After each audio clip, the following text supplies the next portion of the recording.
Farmers are typically the ones taking care of land, but here at UMES, a new agriculture building will help them harvest the future. 30 rounds of shots were fired here just off the block of Jimson Street. The aftermath of Tuesday night's storm hitting several parts of Delmarva is what you see behind me. Take this tractor that I'm in now. It could cost a farmer up to $275,000. I'm standing just outside of council chambers. That's where the community will come together tonight for a listening session. Delawareans can get just about anything shipped right to their front doors, except wine. Now, this is just one event in that fitness test for all soldiers in the National Guard. Pine Street is an area where many shootings and assaults have been reported. One of the unique features of the new facility is the Healthy Pantry Center. It's only right for the world's biggest billfish tournament to be here in Ocean City. Rooms just like this one could be the answer to the growing medical challenges here in Sussex County. I'm here at the Community Foundation of the Eastern Shore, who hopes that record breaking doesn't stop there. It's that time of year again where arrangements like these take center stage. Very emotional time for me, even today, to talk about it. You know, being a woman, having to lose your hair and everything, sorry, and going through that process. In 2016, Chantel Helmick was diagnosed with stage 2 Hodgkin's lymphoma.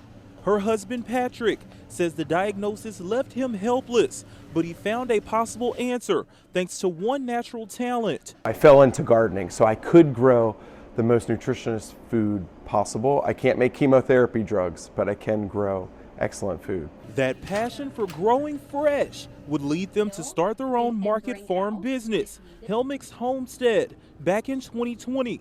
And the little garden in their backyard couldn't keep up with demand, and the duo knew a brick and mortar location would be in the deck of cards. And today, they're now the co-owners of the pharmacy market in Milford. I farm it, and then I literally bring it in for our customers to be able to buy it. And that's a little bit of an inverse to like your traditional grocery store. The goal is to provide high quality, locally sourced food. 6:30, so this is all fresh. Sherry Shoup and her husband went from one of the Helmick's customers to now their business partners. We're only in our first week. We've sold out multiple times, so we're having those good growing pains of trying to figure out what people are hungry for. And the good news is that people are hungry. 7 years later, Chantel is now cancer-free and now has a growing family. And now turning her pain into purpose, she's helping people take control of their own health. Because I know that we're helping folks not only educationally to understand that eating better can help your health, but also to be able to provide that 7 days a week. I like the fact that I did something good for a change. September 13th. It's a day Alfred Lamont John says he'll never forget. That afternoon, he met 7-year-old Elijah Doss, saving him from drowning along the Wacomico River. Then I looked up, he had fell in the water. So I hurried up and jumped up, threw my phone down and came over here. He was going up and down in the water and I just pulled him up.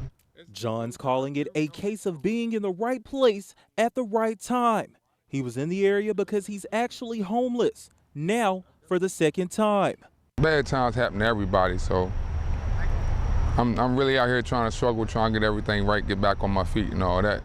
And as he's on a quest to turn things around, local nonprofit Beyond Your Walls is behind him every step of the way. They started up a GoFundMe, benefiting Johns for his heroic deed.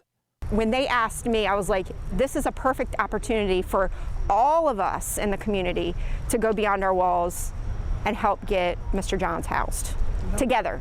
The goal, securing housing for Johns for up to a year.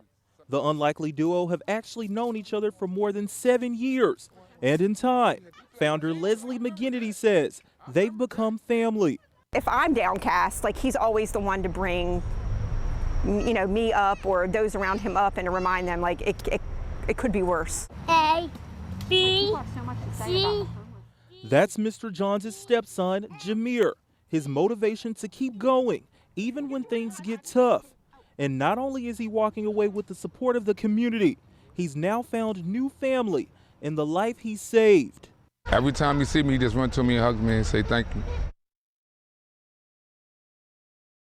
thing that shocked me was like how advanced the technology is. What color are the large intestines? Yellow. Yellow, right? Mustafa Gasser is a 5th grade student taking part in Wacomico County Public Schools Thinking and Doing program.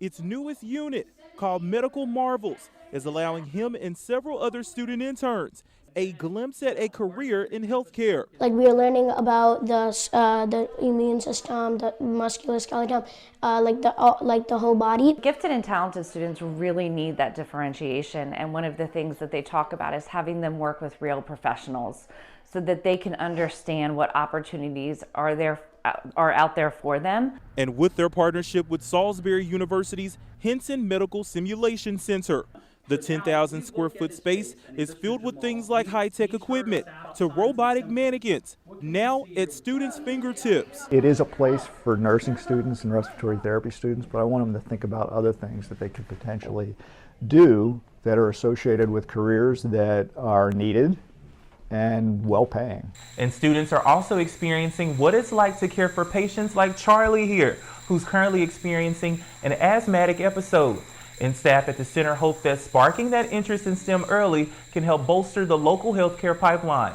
So start them in elementary school, then maybe hopefully follow the same kids through when they're in middle school and kind of ramp up the simulations, then follow the same kids through high school, ramp up the simulations. As for Mustafa, he may already be one step ahead. Never really thought of medical, but now I'm actually starting to think of medical. And last year we learned about architecture, and that really opened my eyes to architecture too. In Salisbury, Javari Burnett, 47 ABC WMDT.